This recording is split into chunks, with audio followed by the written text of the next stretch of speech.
O STF, então, que começou a realizar os interrogatórios dos réus do chamado núcleo crucial no começo dessa semana, já entrou hoje no segundo dia e a gente vai acompanhar aqui ao vivo no Jornal da Manhã. Não sendo verdadeira acusação, como diz o senhor tem algum motivo em particular que entende por que foi atribuída a acusação ao senhor? Não, senhor. O senhor tem conhecimento das testemunhas que já foram inquiridas? Conhece todas ou algumas? Conheço algumas. Tem algum impedimento em relação a alguma delas? Não que me lembre, doutor. Então vamos às perguntas específicas, o senhor tendo todo o direito de respondê-las ou não, como disse anteriormente.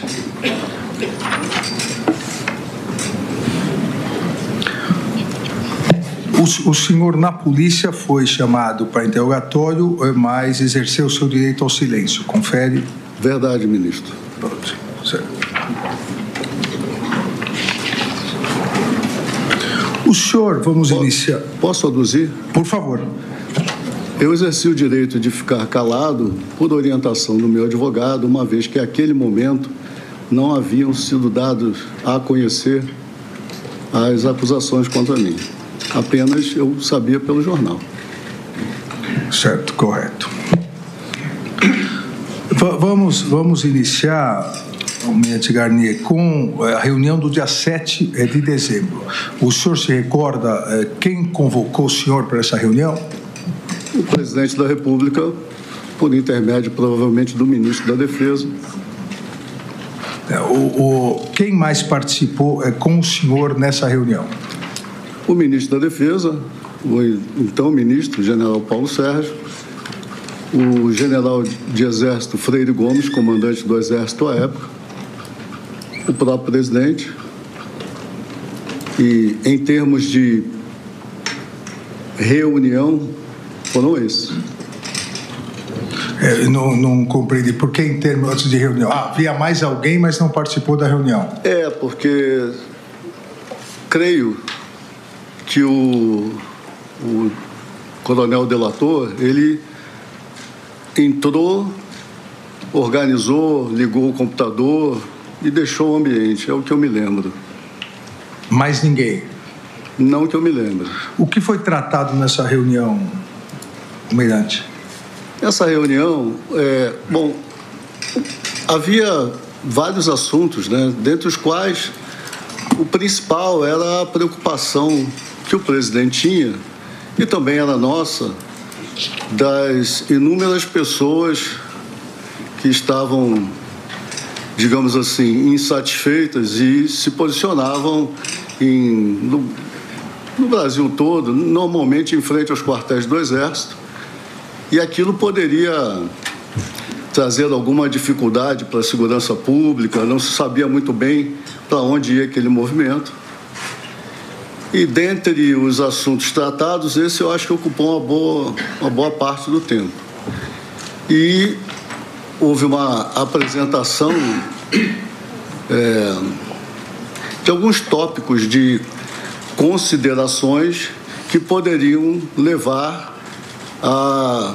Talvez não foi decidido isso naquele dia, a decretação de uma GLO ou de necessidades adicionais, principalmente visando a segurança pública. Foi apresentada uma minuta. Eu não vi minuta, ministro. Eu vi uma apresentação na tela de um computador. Havia um telão onde algumas informações eram apresentadas na tela. Eu não recebi... Quando o senhor fala minuta, eu penso em papel, em um documento que lhe é entregue. Eu não recebi esse tipo de documento. O senhor se recorda dos considerandos? O senhor se recorda de alguns dos considerandos ou de algo que estava escrito nesse documento que foi exposto? Eu me lembro... talvez eu não lembre das frases, eu me lembro do conteúdo. O conteúdo dizia respeito à pressão popular nas ruas, considerando que há insatisfação, que há pessoas na porta dos quartéis, e havia alguma coisa de, talvez já de caminhoneiros, e também havia algumas considerações acerca talvez do processo eleitoral, alguma coisa ligada à forma como algumas questões eleitorais aconteceram. Sinceramente, eu não lembro dos detalhes, porque, como disse para o senhor, algo apresentado numa tela de computador, onde não se aprofundou em nada, mas era parte de talvez de uma análise do cenário político e social do Brasil naquele momento. Almirante, seja em relação a minuto, ao documento, aos conselhandos, seja na conversa, foi conversado sobre eventual fraude às urnas nas eleições, sobre exageros da Justiça Eleitoral, sobre a necessidade de novas eleições? Senhor ministro, não me vem à cabeça a questão de necessidade de novas eleições terem sido discutidas ali. Naquele dia não houve isso. A busca, a ideia de que poderia haver fraudes ou condução ligada, alguma coisa ligada à condução das eleições, de certa forma, estava dividida em duas vertentes. Uma, com a equipe de transparência, que trabalhava na transparência eleitoral, tinha um grupo das Forças Armadas que trabalhavam junto ao TSE, que estavam analisando a questão que poderia levar a esse entendimento de que se identificou ou não alguma fraude. E, ao mesmo tempo, o presidente também nos colocava a par das questões legais, onde ele discutia, através, creio eu, ou juntamente com o partido dele, o Partido Liberal, questões de condução da Justiça Eleitoral, né? Ele nos colocava a par disso. Ele costumava falar. O senhor se recorda se nesses conselhandos a conclusão era não só a questão da GLO, mas a decretação do estado de sítio a partir do que se considerava ilegítima condução das eleições? Senhor ministro, neste dia não houve conclusão nem deliberações. Que eu me lembro desse dia foram apresentadas considerações que deixavam uma dificuldade, vamos dizer assim, na condução do país. Afinal de contas, o candidato derrotado, Jair Messias Bolsonaro, ainda era o presidente eleito naquele período. E preocupava a ele e aos demais ministros, incluindo o da Defesa, qualquer questão que pudesse descambar para algo não muito agradável. Então, essa era a tônica. E não houve conclusões, não houve discussões. Eu me lembro que o presidente interrompeu essa reunião, dizendo que talvez nos convocasse em outro momento, mas que ele estava pensando, era um estudo, alguma coisa que me parecia que ele estava estudando. Ele chegou a convocá-lo novamente? Para esse tema, não, senhor.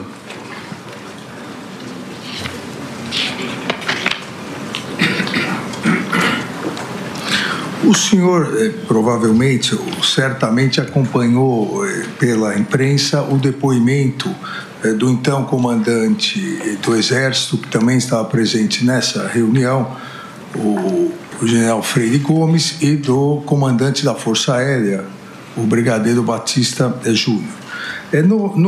Nos depoimentos, seja na etapa policial, seja agora em juízo, e eu vou começar pelo comandante Freire Gomes, Sim, senhor. perguntado inicialmente pelo Ministério Público, ele, assim como o senhor disse, abre aspas, que o presidente apresentou considerandos, esse apanhado de considerandos sobre, segundo ele, aspectos jurídicos dentro da Constituição, por isso não causou nenhuma espécie. A partir disso, o Procurador-Geral da República perguntou se ele teria feito alguma advertência ao presidente, como ele disse na fase policial. Entre aspas, o comandante Freire Gomes no inquérito policial. O Exército não participaria da implementação desses institutos visando reverter o processo eleitoral. O senhor se recorda disso? Eu não me recordo que ele tenha dito isso nessa reunião. O senhor também não se recorda que teria, aqui já o comandante da Força Aérea, teria dito, tanto no inquérito policial quanto em juízo, teria dito que, a partir dessas discussões, da possibilidade que o presidente colocou de um estado de exceção, e com isso a decretação da GLO para novas eleições e impedir que o presidente eleito pudesse tomar posse, que o senhor teria sido o único que, abre aspas, colocaria as tropas da Marinha à disposição do presidente. O senhor se recorda disso? Eu me recordo do que disse o brigadeiro Batista Júnior.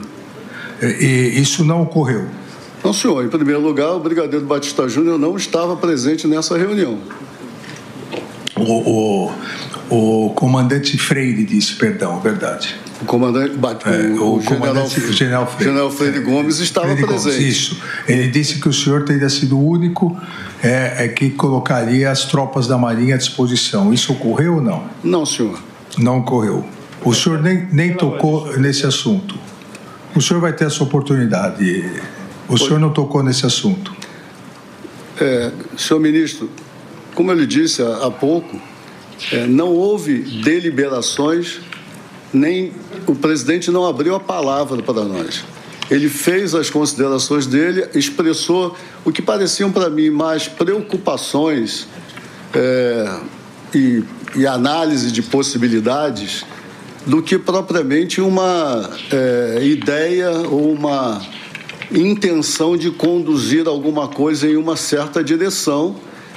A única que eu percebi que me era tangível e importante era a preocupação com a segurança pública, para a qual a GLO é um instrumento adequado dentro de certos parâmetros que o senhor bem sabe.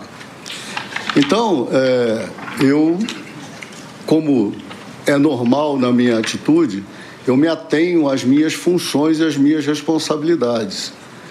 Faz parte às vezes, lendo alguns desses depoimentos, eu tenho certa dúvida de procedimentos, porque o senhor sabe que nós estamos tratando de militares.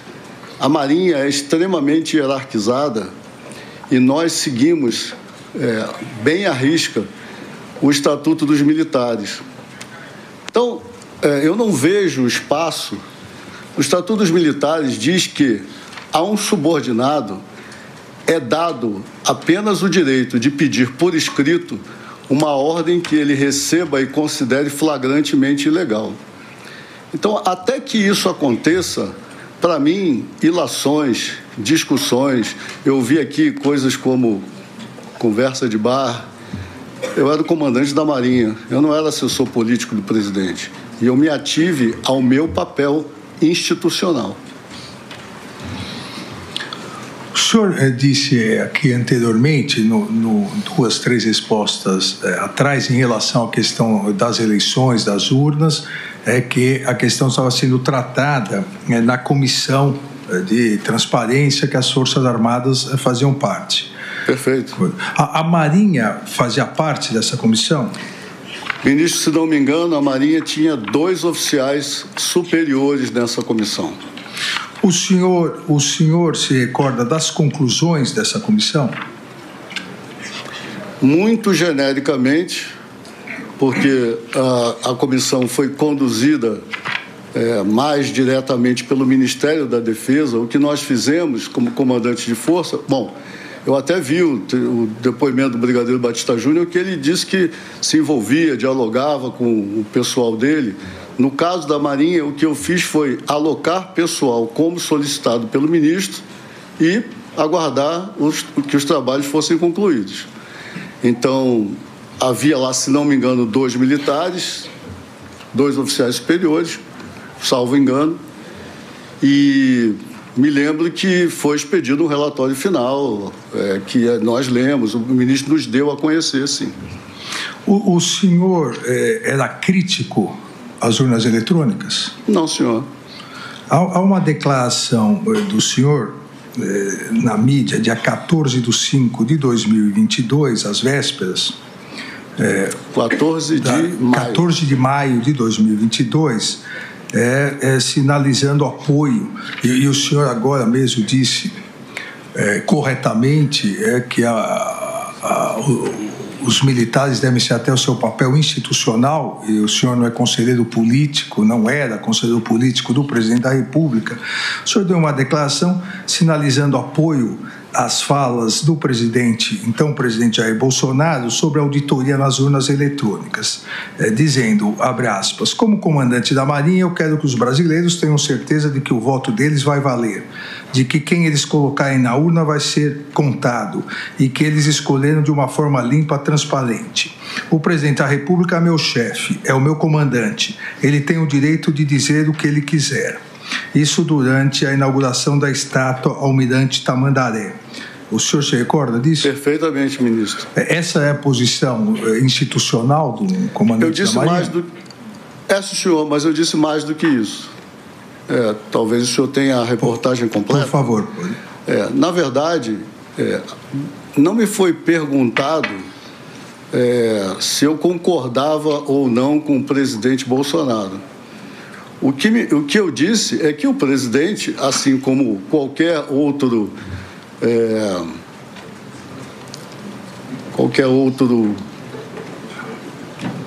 ator eleito pelo povo, qualquer outro parlamentar, tem o direito de dizer e se expressar sobre o que quiser dentro da democracia a respeito de temas que lhe sejam de competência. O que eu defendi aí, que como o senhor leu inicialmente, é que quanto mais transparentes os processos, maiores serão as garantias de que nós teremos transições pacíficas, desestimulando a necessidade de uma, por exemplo, intervenção de GLO para conter distúrbios e coisas semelhantes. Então, essa é uma preocupação legítima de um comandante de força. Mas a minha defesa é que, bom, além de oficial da Marinha, eu fui gerente de projetos, desenvolvi o sistema de apoio à decisão que a esquadra usa para controlar áreas marítimas, o jogo de guerra da Escola de Guerra Naval. Eu tenho conhecimento de tecnologia da informação e outras ferramentas. E é de meu conhecimento que quanto mais, e isso eu disse na entrevista, quanto mais auditorias, quanto mais verificações nós fizermos nos sistemas digitais, sejam eles quais forem, nós teremos uma maior certeza de que esse sistema faz tão e apenas somente aquilo para o qual ele foi desenhado, digamos assim.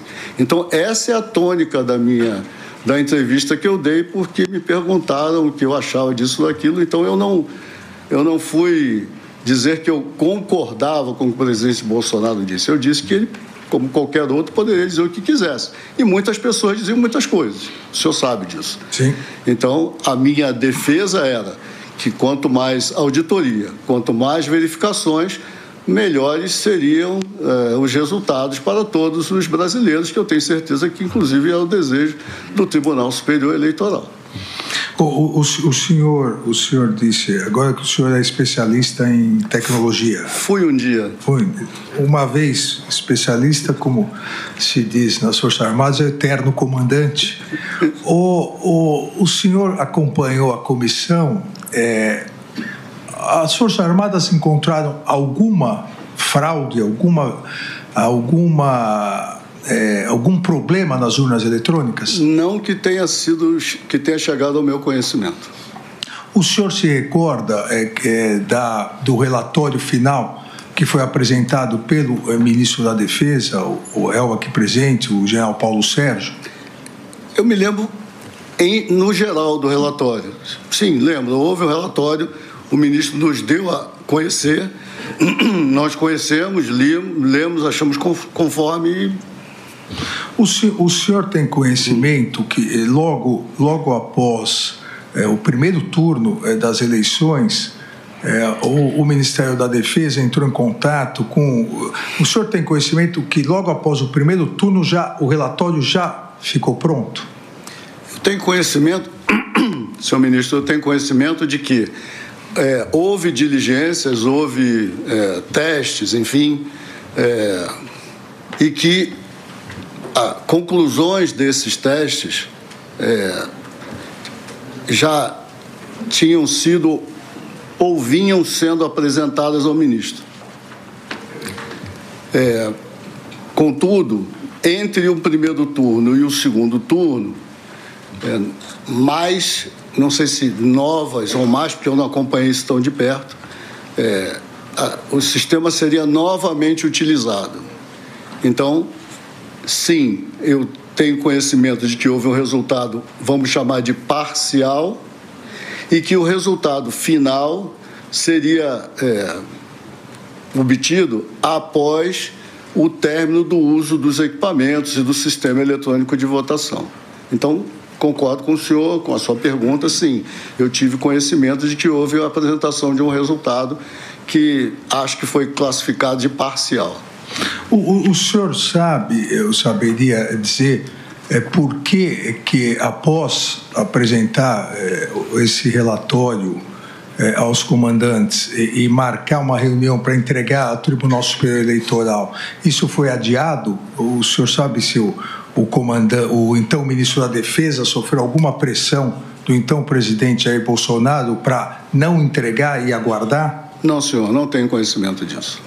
Após a entrega que ocorreu após o segundo turno e uma nota do TSE, do Tribunal Superior Eleitoral, dizendo da entrega e que não havia próprias Forças Armadas, a comissão tinha dito que não havia encontrado nenhuma irregularidade, houve uma réplica do Ministério da Defesa dizendo que realmente não encontrou nada, mas não poderia dizer que algum dia não poderia encontrar. O senhor conhece essa réplica, diríamos assim? Conheço, senhor. E o senhor teria ideia do porquê isso? Não, senhor.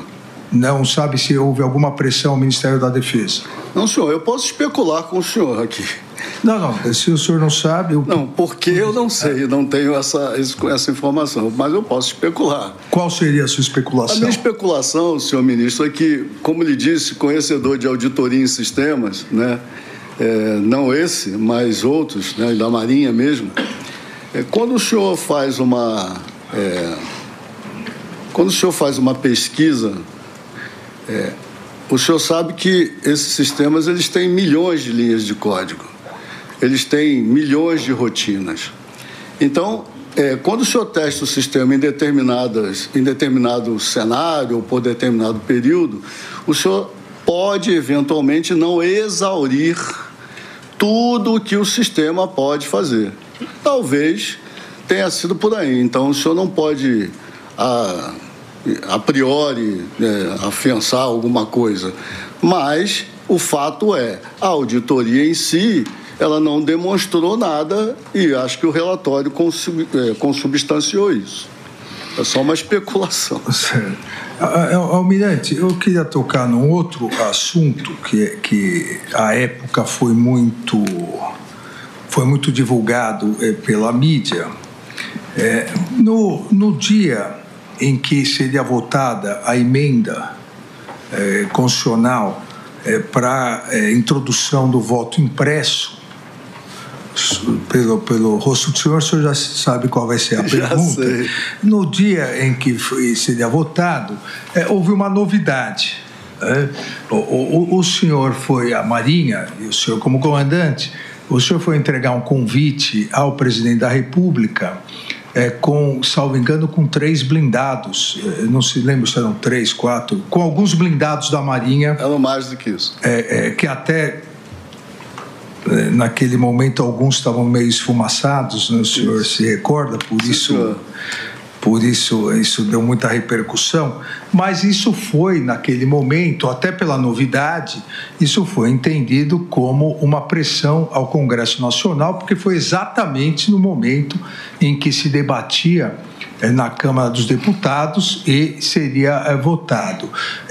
O senhor já disse que se recorda. Por que essa novidade naquele exato momento?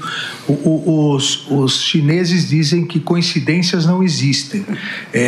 Teria sido uma coincidência, Almirante? Não existe até certo ponto. Eu acho. Muito obrigado, senhor ministro. Agora são 9h32 minutos. Apesar de eu ter dado uma entrevista no mesmo dia, onde me perguntaram sobre isso, uma das missões que eu me atribuí ao assumir o comando da Marinha era dar a conhecer à sociedade brasileira das capacidades da Marinha do Brasil. É comum, quando a gente vê pessoas militares fardados de camuflado, ou a gente vê um carro de combate, um tanque, como falam por aí popularmente, nas ruas, as pessoas acharem que é o Exército que está ali. E a Marinha tem essas capacidades. Todos os anos, na cidade aqui de Formosa, a Marinha realiza uma operação. Essa operação é planejada. Primeiro, ela é colocada no planejamento para o ano seguinte. Segundo, no exercício financeiro daquele ano, são alocados recursos ao início do ano. E esse planejamento logístico é feito com meses de antecedência, senhor ministro, porque esses blindados, inclusive os que fumaçavam, eles vêm do Rio de Janeiro. Eles não ficam aqui. Então, isso é planejado com antecedência de 3, 4, 5 meses, às vezes. E eles vão até Formosa, fazem um exercício maravilhoso naquele terreno lá que o Exército tem, com lançamento de mísseis, com exercícios de tiro de precisão de aeronaves. E o povo brasileiro, pagador de impostos, contribuinte, que deveria conhecer como o recurso é gasto, do mesmo jeito que a Marinha faz quando os seus navios atracam nos portos, abre a visitação pública para as pessoas verem, olha, o dinheiro de vocês está aqui, nós estamos cuidando disso. Nessa situação, ninguém vê. Então, eu, ao assumir o comando em abril, eu falei, olha, nós vamos fazer uma visitação pública com esses veículos aqui na esplanada. Ou seja, todo mundo pode ver. E teve muita gente. As mães levaram as crianças e tal. Contudo, isso não foi programado para o dia da votação no Congresso. O que eu tenho a impressão, se a minha memória não me trai, é que esta votação seria feita numa comissão especial e, ao chegar na comissão especial, onde a propugnação pela impressão do voto na urna, ela, digamos assim, acho que ela perdeu nessa comissão especial. E aí o presidente da Câmara, ele decidiu levar ao plenário, eu não sei se é obrigatório. 9h35, seguimos aqui no Jornal da Manhã, acompanhando o segundo dia de interrogatórios dos réus do chamado núcleo crucial da trama golpista. O primeiro a ser ouvido nesta manhã é o almirante Almir Garnier, que é ex-comandante da Marinha. Seguimos ouvindo aqui no Jornal da Manhã. É difícil, digamos assim, a Câmara alterou isso com, 4 dias de antecedência, 5 dias de antecedência. Eu não teria nem como fazer essa mudança. Então, neste caso em particular, eu tenho que discordar dos chineses. Foi uma coincidência. Agradeço, Almirante. uma outra questão. O senhor se recorda de uma segunda reunião onde se tratou um documento, uma minuta, uma segunda reunião que ocorreu no Ministério da Defesa? O senhor está falando de reuniões que foram alvo de questionamentos recentes ao brigadeiro Batista Júnior e ao general Freire Gomes no dia 14 de dezembro. Exato, a reunião no dia 14 de dezembro. Sim, senhor, me recordo. Quem convocou essa reunião? O ministro da Defesa. O ministro da Defesa é o ministro general Paulo Sérgio. Sim, senhor. Quem estava presente nessa reunião? Nessa reunião, além do ministro, os outros dois comandantes de força. Nessa reunião, almirante, então o ministro da Defesa, general Paulo Sérgio, qual foi o assunto dessa reunião? Ele apresentou aí, sim, uma minuta aos senhores? Não, senhor. O ministro, ao nos convocar, vamos lembrar que nós estamos em 14 de dezembro de 2022. Exato, uma quarta-feira. Não saberia dizer, mas ruído, boato, continuava as pessoas, principalmente aqui no SMU, em frente ali ao QG do Exército, e essas eram as nossas maiores preocupações. O ministro da Defesa nos convocou para uma reunião e isso era quase que rotina. Às vezes, eu escuto durante certos depoimentos, porque houve tal reunião, a gente se reunia periodicamente, ao longo de todo o período de comando, no mínimo uma vez por semana. Nesses períodos finais, nós nos reunimos mais vezes, inclusive. Isso para mim era quase que rotineiro. Então, a gente não era divulgado uma pauta inicial. Assuntos diversos eram tratados nessas reuniões. A minha lembrança dessa reunião é que estávamos os três e que não houve apresentação de nenhum documento durante a reunião. É isso que se o senhor me perguntou se houve apresentação, eu não lembro de ter sido apresentado nenhum documento. Mas o senhor se lembra do assunto tratado? Senhor ministro, essa reunião, ela foi uma reunião, para dizer no mínimo, estranha. Estranha porque ela, meio coisa rara nas nossas reuniões, ela meio que se encerrou antes de começar.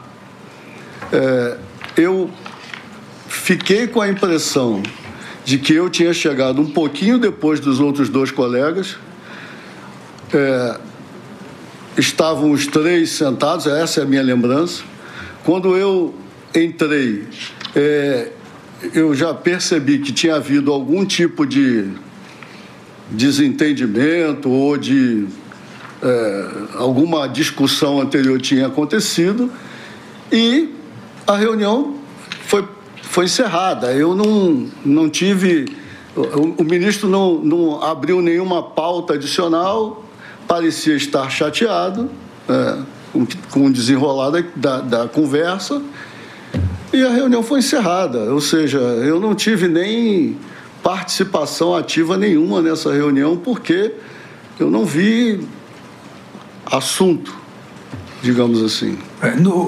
Eu vou ler um trecho aqui do depoimento do brigadeiro Batista Júnior, no dia 21 de maio de 2025, exatamente sobre essa reunião.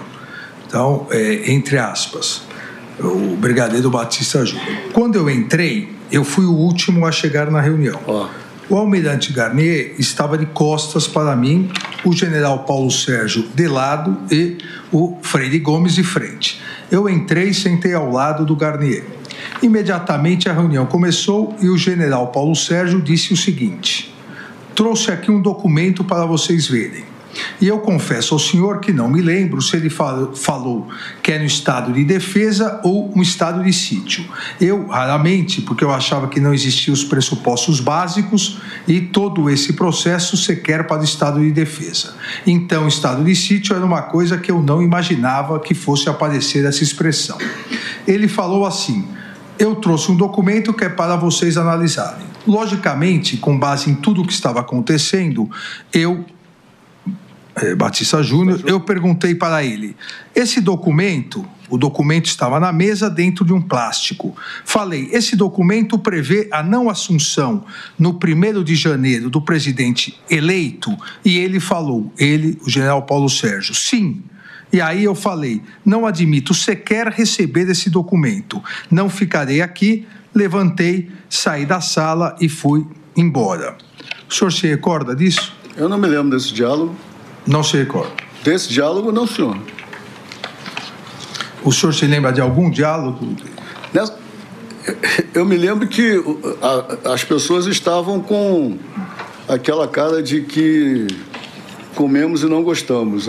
Alguma coisa já tinha acontecido, mas eu não me lembro. Eu não vi documento, não foi apresentado documento, eu não vi o general, eu não vi o brigadeiro Batista Júnior dizer isso. Acho até que isso não se coaduna com a atitude de um comandante de força, se o senhor me permite. Não é um comandante, não diz ao ministro da Defesa palavras dessa natureza. Como eu lhe falei, até que alguma ordem seja dada e essa ordem seja flagrantemente ilegal, o Estatuto dos Militares não faculta ao militar ficar inventando, tendo ilações ou criticando coisas que estão na cabeça de outrem, principalmente se esse outrem for o seu chefe. Nessa reunião, o brigadeiro Batista Júnior foi o primeiro a se levantar e sair? Isso o senhor se recorda? Isso eu me lembro. Eu me lembro que ele saiu antes de mim, pelo menos. Isso eu me lembro. Ele saiu. E a saída dele gerou algum comentário aos que ficaram? Não, eu acho que o ministro meio que encerrou a reunião. Talvez... A única coisa que eu me lembro é que o ministro estava com a expressão contrariada e o Freire Gomes também, e a reunião acabou. Meio que acabou sozinha. Uma última questão, Almirante. A denúncia do Procurador-Geral da República destaca uma mensagem enviada exatamente no dia dessa reunião no Ministério da Defesa, dia 14 de dezembro de 2022, uma mensagem enviada pelo general de reserva Laércio Virgílio. O senhor conhece esse general? Não, senhor. Ao general Freire Gomes, afirmando nessa mensagem, abre aspas, Marinha está coesa, e na tentativa de pressionar o general Freire Gomes. O senhor não conhece esse general de reserva, então também não tem consciência, não tem conhecimento dessa mensagem. Não, senhor, mas tenho que agradecer ao general Laércio, porque tudo que um comandante quer é que a sua força esteja coesa. O senhor teve notícia que após o dia 14, as redes sociais passaram a atacar o general Freire Gomes e o tenente brigadeiro Batista Júnior? Sim, senhor. E o senhor sabe o motivo disso? Redes sociais, senhor ministro. Acho que o senhor é alguém que mais lida com essa questão. Mas eu nunca fui atacado por elas. Nem eu. Aliás, desculpe, eu também fui atacado por elas. Seria leviano dizer que não fui. Fui também. O senhor tem conhecimento de uma mensagem enviada uma orientação enviada numa mensagem pelo réu Walter Souza Braga Neto ao militar da reserva Ailton Gonçalves Moraes Barros, dizendo, abre aspas, senta o pau no Batista Júnior, povo sofrendo arbitrariedades, sendo feito ele fechado nas mordomias, negociando favores, traidor da pátria, daí pra frente inferniza a vida dele e da família, elogia o Garnier e, com perdão da palavra aqui, mas é a mensagem dos autos, e fode o BJ. O senhor tem conhecimento dessa mensagem? Teve conhecimento dessa mensagem? Eu tomei conhecimento dessa mensagem pela imprensa a partir do momento em que os trabalhos dessa investigação em curso foram publicados. Eu não tinha conhecimento disso antes. O senhor saberia dizer por que a orientação era para sentar o pau no Batista Júnior e elogiar o senhor? Essa mensagem, ela diz o porquê sentar o pau no Batista Júnior. Fechado em mordomias, buscando vantagens antes do governo terminar. Então, ela diz isso. Porque me elogia, não sei. Eu agradeço ao almirante Garnier. Senhor. E eu passo a palavra ao ministro Luiz Fux. Bom dia, ministro Alexandre de Moraes. Saudando Vossa Excelência, gostaria de saudar o nosso Procurador-Geral da República, doutor Paulo Gonet, saudar os presentes, advogados aqui presentes. Senhor presidente, eu teria pequenas perguntas, mas eu gostaria de saber, em primeiro lugar, o senhor participou de alguma reunião em que um dos integrantes da cúpula superior das Forças Armadas ameaçou prender o presidente da República? Não, senhor. Ouviu falar sobre isso? Ouvi na imprensa. Até achei, se o senhor me permite, eu achei surreal. Não faz parte das normas das Forças Armadas, da hierarquia, disciplina, atitudes dessa natureza com esse contexto.